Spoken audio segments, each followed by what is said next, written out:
Agression antisémite à Marseille, le mineur mis en examen pour tentative d'assassinat terroriste ce soir.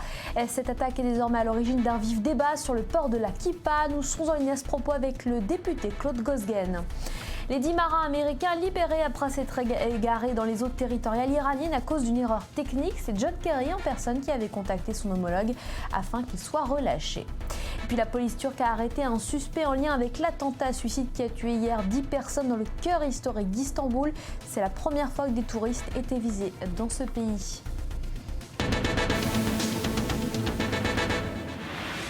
Bonsoir et bienvenue à tous. C'est donc officiel, le mineur qui a commis une agression antisémite à Marseille va être mis en examen pour tentative d'assassinat terroriste. Le parquet de Paris avait ouvert un peu plus tôt une information judiciaire et demandé que l'agresseur soit placé en détention provisoire. Joseph Emmanuel. Il a déclaré aux enquêteurs avoir honte de ne pas avoir réussi à tuer l'enseignant qu'il a agressé à la machette. Le parquet de Paris a ouvert une information judiciaire. L'agresseur est mis en examen pour tentative d'assassinat terroriste. Il est actuellement placé en détention provisoire. L'adolescent terroriste était jusqu'alors inconnu des services de renseignement. C'est par Internet qu'il se serait radicalisé. Il a dit à ses enquêteurs s'intéresser aux tests djihadistes depuis plus d'un an. Seulement quelques blessures au dos et aux mains. Le jeune enseignant sait qu'il a échappé au pire. Une lame de 50 cm de long, c'était une agression pour tuer. La victime se remet doucement. C'est grâce à Dany que les policiers ont pu interpeller l'agresseur. Je me trouvais de la station-service juste en face avec mon scooter. J'allais partir. Quand j'ai entendu donc les cris donc, de M. Amselem, je suis son nom après. Et j'entendais « Pourquoi vous faites ça? Vous allez me tuer ». Bon, quand j'ai vu l'agresseur avec des grands coups de machette, j'ai vite compris de quoi il s'agissait. Donc en un instant, on ne réfléchit pas trop. Je me suis dit, il faut faire quelque chose. Donc j'ai traversé la route quand la voiture m'a permis de passer. Et au moment quand je suis arrivé, donc l'agresseur avait perdu sa machette. Et M. Amselem était par terre. Il s'est relevé, il a montré, il a dit Rabbi, il m'a attaqué avec ça, c'est parce que je suis juif, parce que j'avais la kippa. Cette attaque est la 3e attaque antisémite en quelques mois dans la ville de Marseille. Et dans le même temps, des divergences apparaissent au sein de la communauté juive sur l'attitude à adopter face à la menace terroriste, mais pas seulement. Vague de réaction également du côté des politiques. On voit ça avec Léa Berdugo. Une manière de préserver les vies humaines, c'est par ces mots que le président du consistoire israélite de Marseille justifie son appel. Je conseille aux membres de la communauté juive de Marseille, localement, de ne pas porter la kippa dans la rue le temps que les choses s'apaisent. Et très vite après cette annonce, vague de réactions. Joël Mergui, le président du consistoire israélite de Paris, lance l'opération Touche pas à ma kippa. Le président du CRIF, Roger Kuckerman, qualifie lui cette proposition de défaitiste. Il ne doit pas y avoir de couvre-feu sur les couvre-chefs. C'est le message envoyé par les responsables communautaires. Du côté des instances religieuses, pas question non plus de céder à la pression. Maintenant, si on commençait à accepter cette logique de dire eh bien, on ne va pas porter la kippa, il n'y a plus de fin. Est-ce qu'il faudra aussi que les rabbins se rasent la barbe? Est-ce qu'il faudra... Qu'est-ce qu'on fera ensuite? Donc, je crois important de défendre cette idée parce qu'en le faisant, on défend la France, on défend la laïcité, le modèle laïque de la France. Il n'y a aucune polémique, n'y voyez aucune polémique, il y a simplement une prise de position, un cri d'alerte du président du consistoire de Marseille. Les réactions politiques se sont elles aussi enchaînées. La garde des Sceaux réaffirme le droit des Juifs à porter la kippa. Cette République laïque, elle reconnaît la liberté de conscience, elle reconnaît aussi la liberté de croyance et la République garantit l'exercice des cultes. Donc ça, le gouvernement y veillera. Chacun a le droit d'avoir ses croyances. Une enquête a été ouverte contre un adolescent âgé de 15 ans pour tentative d'assassinat aggravé en raison d'une appartenance religieuse. Le parquet antiterroriste de Paris a lui été saisi. Et nous sommes en ligne avec le député Claude Gozgen. Bonsoir, vous êtes également maire du 16e arrondissement et vous avez choisi, tout comme Meir Habib, de venir coiffer d'une kippa à l'Assemblée nationale aujourd'hui. Pourquoi? Écoutez, je crois que c'était le jour, car on voit bien que se développe un antisémitisme en France qui est aggravé par, en France, une politique laïciste qui met les religions en grave difficulté. Et je pense à, évidemment, la couverture de Charlie Hebdo, où on mélangeait en réalité toutes les religions, comme si c'était les religions qui étaient responsables de ce qui se passe, et notamment de l'antisémitisme ou du racisme. Moi, je n'ai jamais considéré que les religions étaient des foyers de racisme. Et donc, j'ai décidé d'aller montrer que si, moi qui suis chrétien, qui ne suis pas juif, qu'il fallait que la France réagisse, que la France n'était pas un pays totalitaire, que la France n'était pas un pays anti-religieux, et que moi, chrétien, je devais montrer ma solidarité à l'égard de la communauté juive et de celle de Marseille, dont je comprends les craintes, en disant tous les Français devraient porter la kippa demain, et j'espère qu'à Marseille, peut-être lors du match de l'Olympique de Marseille, il y aura des Français, musulmans, chrétiens, juifs, qui mettront leur kippa parce que c'est un honneur, c'est l'honneur de la France. Mais cet appel du consistoire israélite de Marseille, vous interprétez ça comment? Comme une régression? Non, franchement, moi je ne veux pas critiquer, parce que vous savez, la crainte, c'est tout facile quand on est à distance. Moi je suis à Paris, à Marseille, je ne sais pas ce qui s'est passé, je comprends la crainte. Mais il ne faut pas céder la crainte. Et le rôle finalement des politiques comme moi, ou comme Meir Habib, c'est d'aller dire ne soyez pas craintifs, on est là, on soutient la République, c'est pas ce que vous croyez. La République, elle se battra, même si elle n'a pas fait ce qu'il fallait faire, toujours dans l'essentiel contre l'antisémitisme, et qu'on se réveille tardivement, et qu'on a laissé trop de marge à l'antisémitisme, ou l'anti-musulman, ou l'anti-chrétien. En réalité, ce sont tous les cultes qui sont touchés. Eh bien, la République, c'est pas ça. Nous, on est là. Nous, on est là dans le cercle même, dans le centre de la République, c'est-à-dire à l'Assemblée nationale, pour vous dire, chrétiens, juifs ou musulmans, on se battra pour que la tolérance soit respectée et qu'il n'y ait plus d'agression de ce style. Un symbole de solidarité et donc de laïcité. Merci beaucoup Claude Gosgen d'avoir répondu à nos questions.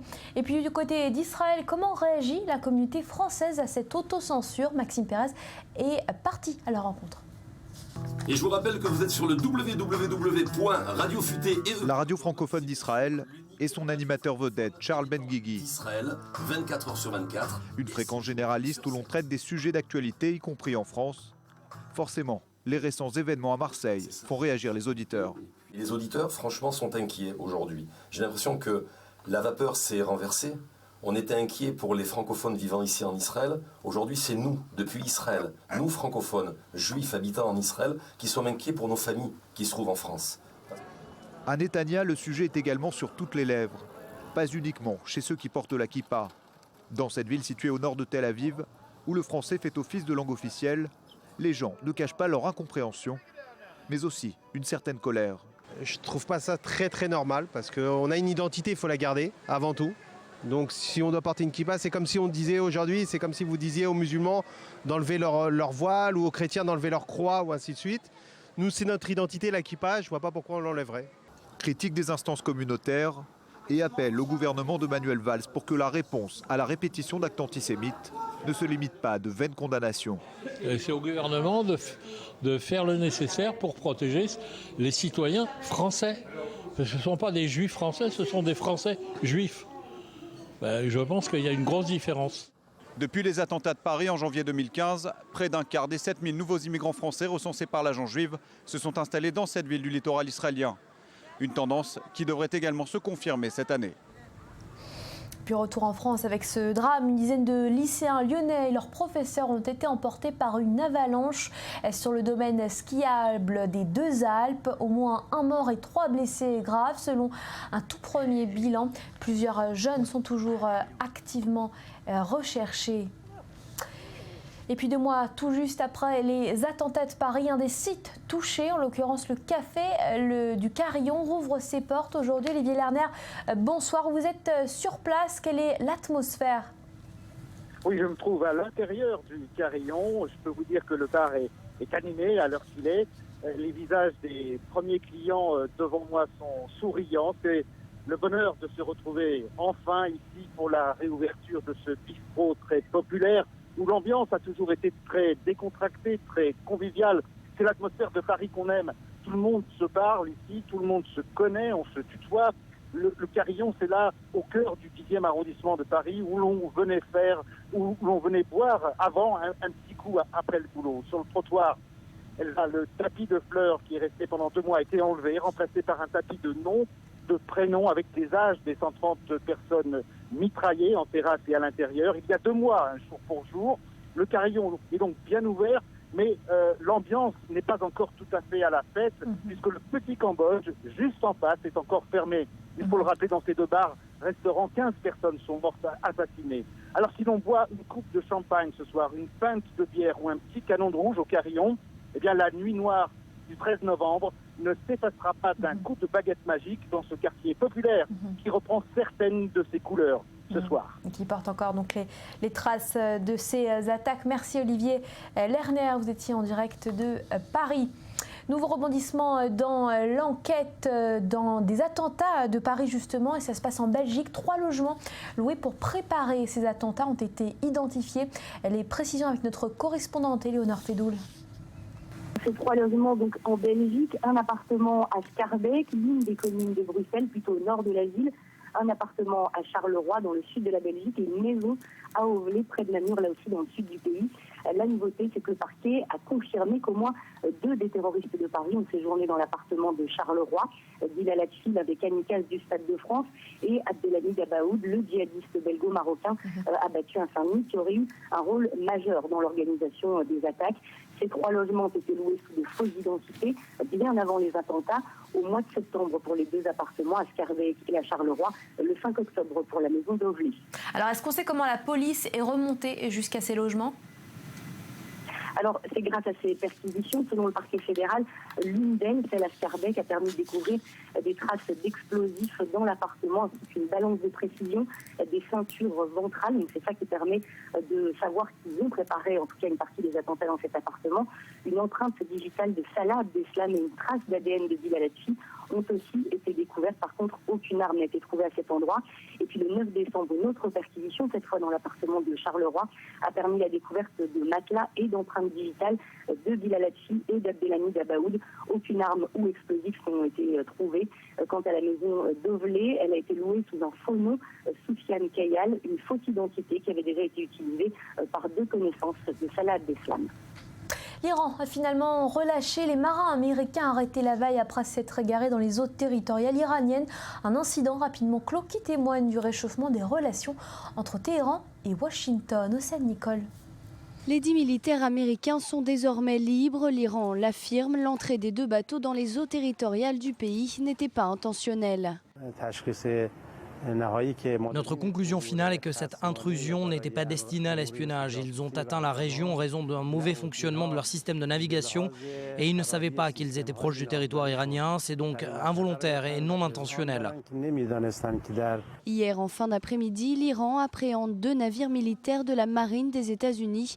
Les 2 bateaux avaient dérivé sur 2 km. Les 10 militaires à bord sont emmenés sur l'île iranienne de Farsi avant d'être questionnés. Les États-Unis réagissent très vite. John Kerry et son homologue iranien s'entretiennent par téléphone et trouvent un accord. Ils vont bien, ils sont en bonne santé, ils ont été autorisés à communiquer la nuit dernière grâce à une interaction diplomatique et militaire avec nos 2 pays. Les États-Unis se sont engagés auprès de l'Iran à ne plus répéter de telles erreurs. Cet incident intervient en plein rapprochement entre les 2 pays, 35 ans après la rupture de leurs relations diplomatiques. En Turquie, l'enquête se poursuit. La police a arrêté déjà 4 nouvelles personnes suspectées d'être en lien avec cet attentat suicide qui a tué hier, je vous le rappelle, 10 personnes au sein d'Istanbul. Toutes les victimes ont été identifiées comme étant des touristes allemands. Julia Ganancia. Le jour d'après, place Sultanahmet. Le Premier ministre turc et le ministre de l'Intérieur allemand se rendent sur les lieux du drame et c'est sous haute sécurité qu'ils se recueillent. Hier, c'est ici qu'un kamikaze a tué 10 Allemands. En l'état actuel des investigations, il n'y a aucune indication que l'attentat visait des Allemands. Il ne peut donc n'y avoir aucun lien avec notre contribution à la lutte contre le terrorisme international. Le quartier de Sultanahmet est anormalement calme. Les alentours de la mosquée bleue sont déserts ce mercredi. Sur les lieux du drame, on nettoie les dernières traces de l'attentat qui est encore présent dans tous les esprits. Je suis vraiment choquée. C'est le choc, encore une fois, de constater encore une attaque triste. L'atmosphère est un peu triste. Les gens sont venus ici pour passer de bonnes vacances et il règne maintenant une tristesse un peu partout. Mais non, on n'a pas voulu partir parce qu'on ne veut pas céder aux terroristes. À Antalya, 9 personnes soupçonnées de lien avec l'organisation de l'État islamique ont été arrêtées. Parmi elles, 3 ressortissants russes. Pas de précision sur une éventuelle connexion entre ce coup de filet et l'attentat d'Istanbul. Mais les autorités turques veulent donner un signal fort. La traque des djihadistes continue. Voilà pour cette première partie. Bienvenue à tous si vous venez de nous rejoindre sur i24 News à suivre dans cette édition. Ultime discours de Lyon de Barack Obama. Le président a exhorté l'Amérique à ne pas céder à la peur face aux turbulences économiques comme à la menace du groupe de l'État islamique. Le socialiste Patxi López accède à la présidence du Congrès à Madrid, un événement inédit dans le pays où la Chambre basse est toujours dirigée par le vainqueur des législatives. Après de longues années de répression, les Tunisiens s'expriment enfin librement, mais cet acquis de la révolution de janvier reste fragile comme l'ensemble des libertés publiques et individuelles. Mais avant cela, ce nouvel incident en Israël, la frontière avec la bande de Gaza plus précisément. Tsahal a ciblé par voie aérienne un groupe de terroristes qui tentait d'installer un engin explosif tout près de la clôture de sécurité. Le point sur place avec Mel Benoliel. Oui, ce n'est que dans l'après-midi que Tsahal a levé son interdiction. Il n'y a pas très longtemps encore, tout le secteur nord de la frontière entre Israël et la bande de Gaza avait été déclaré zone militaire fermée, et ce depuis ce matin, et la frappe ciblée de l'aviation israélienne d'une cellule terroriste qui s'apprêtait à déposer un engin explosif au niveau de la barrière de sécurité, là où stationnent en permanence des forces israéliennes. Dans cette frappe préventive, un terroriste a été tué, 3 autres ont été blessés. Malgré cet incident et l'interdiction imposée par Tsahal de ne pas s'approcher des exploitations agricoles situées près de la clôture de sécurité, certains agriculteurs, et notamment ceux du kibboutz Zikim, là où je me trouve, ont tout de même bravé l'interdit et se sont rendus au travail aujourd'hui comme si de rien n'était. Alors même s'ils s'attendent à d'éventuelles représailles, c'est en tout cas ce qu'a promis le djihad islamique après l'élimination de cette cellule de 4 terroristes, il faut dire que les habitants dans les villages agricoles frontaliers à la bande de Gaza sont plutôt habitués à ce genre d'incident. Il y a une dizaine de jours encore, Tsahal avait déjà empêché une attaque similaire contre des forces stationnées près de la frontière. Retour à présent sur le procès des assassins du jeune Mohamed Aboukder. Ce jeune Palestinien avait été retrouvé brûlé vif en forêt de Jérusalem à l'été 2014. C'est la prison à vie qui a été requis aujourd'hui. Les précisions avec Mathias Inbar. Pour l'instant, on parle tout de débat à huis clos. Elsa, ce n'est pas encore le verdict, mais le procureur du tribunal de Jérusalem a donc requis, vous l'avez dit, autour de ces débats, la peine à perpétuité contre les 2 mineurs jugés responsables de l'enlèvement et du meurtre de sang-froid de Mohamed Aboukder en juillet 2014. Le 3e accusé, le principal d'ailleurs, celui qui a porté le coup fatal contre Mohamed Aboukder et pour l'instant n'a pas été entendu. Aujourd'hui, en tout cas, ses avocats invoquent toujours la situation psychiatrique de leur client pour justifier la non-responsabilité pénale dans cette affaire.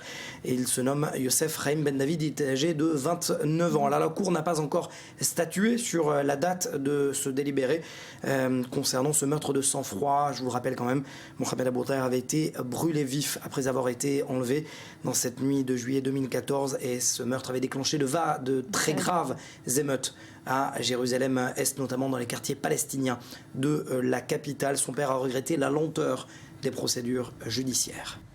Le président des États-Unis a prononcé son ultime discours sur l'état de l'Union, grand messe annuelle devant le Congrès, l'occasion de dresser le bilan de son action depuis 7 ans. David Klezewski.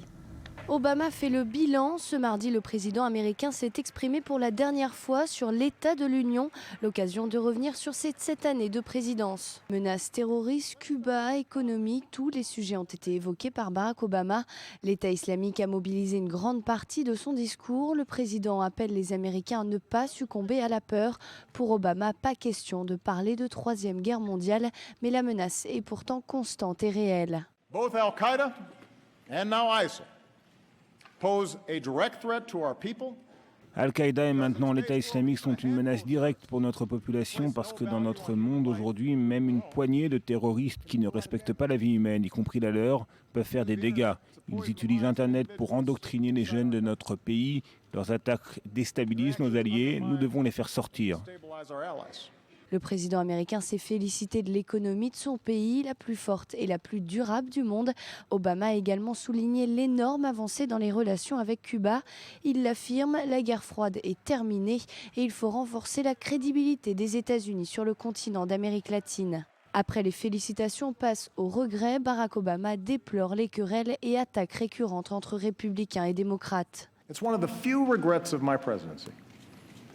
l'un des regrets de ma présidence, que la rancœur et la méfiance entre les partis a empiré au lieu de s'améliorer. Sans doute un président avec le nom de Lincoln ou Roosevelt aurait pu mieux combler cette division et je vous garantis que je vais continuer à faire de mon mieux tant que je serai dans ce bureau.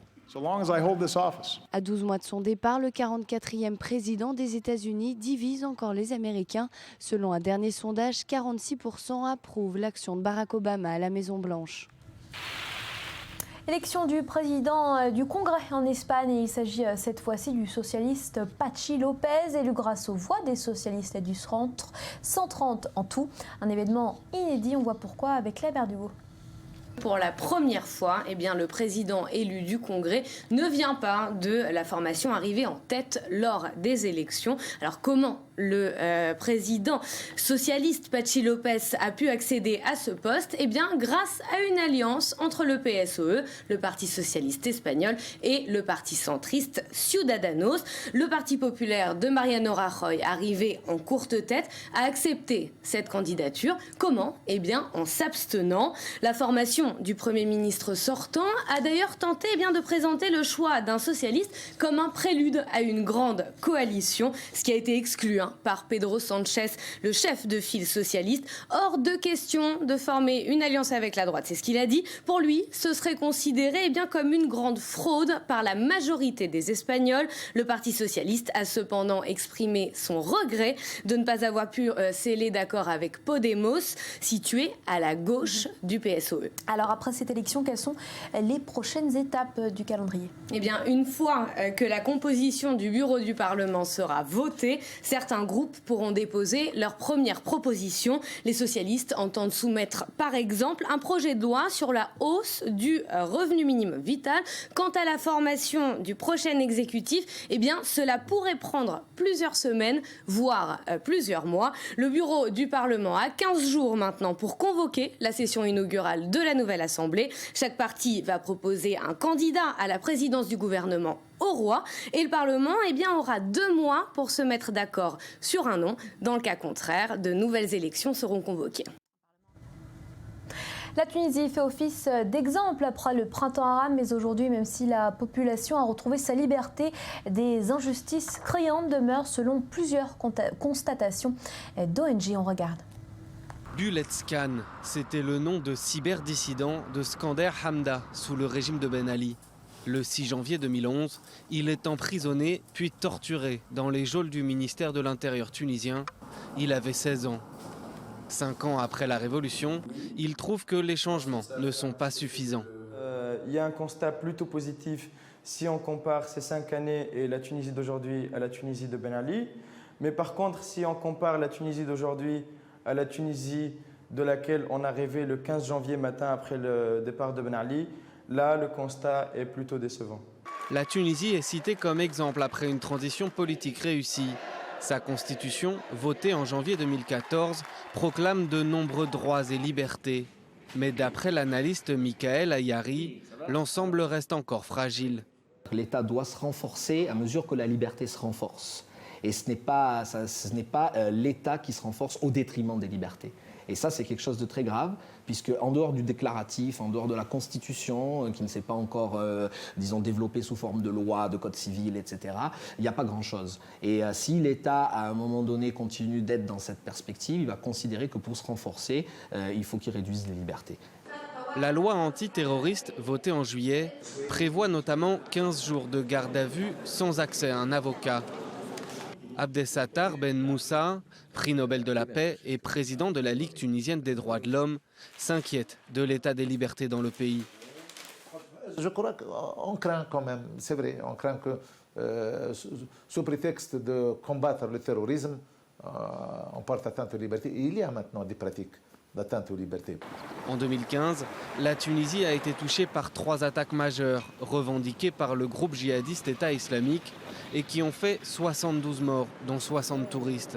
Suite au dernier attentat en novembre, l'état d'urgence a été déclaré, puis prolongé, normalement jusqu'en février.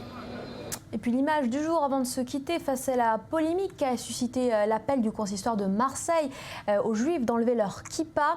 Eh bien, le dessinateur Johan Sfar a réagi et propose cette solution alternative, porter une coiffe indienne pour continuer à pouvoir se couvrir la tête. Voilà pour l'essentiel de l'actualité. Je vous rappelle cette information, une dizaine de lycéens lyonnais et leurs professeurs ont été emportés par une avalanche aux Deux-Alpes. Un adolescent français de 14 ans ainsi qu'un homme de nationalité ukrainienne sont décédés. On déplore par ailleurs 3 blessés graves et 5 disparus. Plusieurs personnes sont toujours activement recherchées. Votre soirée continue sur AI24 News. Dans quelques secondes, un nouveau journal.